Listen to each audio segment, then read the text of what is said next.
for joining us today as we take a quick look at stations, what they can be, and how we can implement them into our classes. I'm Candace Herman, and I work with Greene County Schools, Greenville Middle School, and Bristol City Schools.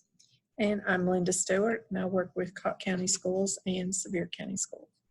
So Linda and I are taking a look at the text I Am Molalla, and part of the reason that we selected this to develop learner stations around is because a lot of our same teachers and our same schools are looking at this text, so we decided that we might see if we could find some kind of commonality and something purposeful that our students and that our teachers could actually use. And again, as we take a look through this presentation, you'll see this is pretty simple. This is just a skeleton outline of what it could be, how you can maybe start to set it up within your classes. You could certainly use it with this text, or you could just take the principles behind this and create your own stations based upon these outlines. Step one was you're trying something new. We understand that. So we used a pacing guide, curriculum guide from one of our schools and looked at the lessons and decided what activities or other lessons that we felt like we could draw and pull into this particular station activity. Make sure when you are making stations or deciding what activities to use that you use the end task. Keep that in mind as you're building this, because everything you do, you want to be that culminating task to end. Two, decisions. As you are creating these stations, you need to keep in mind the 6 elements of reading comprehension. And we have the link where you can go and read more about these, more in-depth knowledge, so that as you are building each of your stations, you can keep these in mind. So as we started to think about what this was actually going to look like, the first thing that we wanted to do was just create a format or a template. And we just used an existing Google Docs template.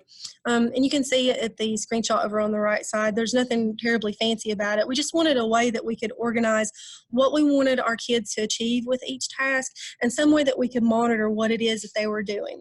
And so this information will be linked at a later date for you as well. But just a reminder, you can use whatever kind of template that you want, just depending upon what you as a teacher want to achieve and whatever kind of options that you want to give your kids. So we could use PowerPoint, we could use Canvas, we could just use a simple Word document. And these are just some things to think about as you're deciding what you want it to look like and how your kids are actually going to be able to access it.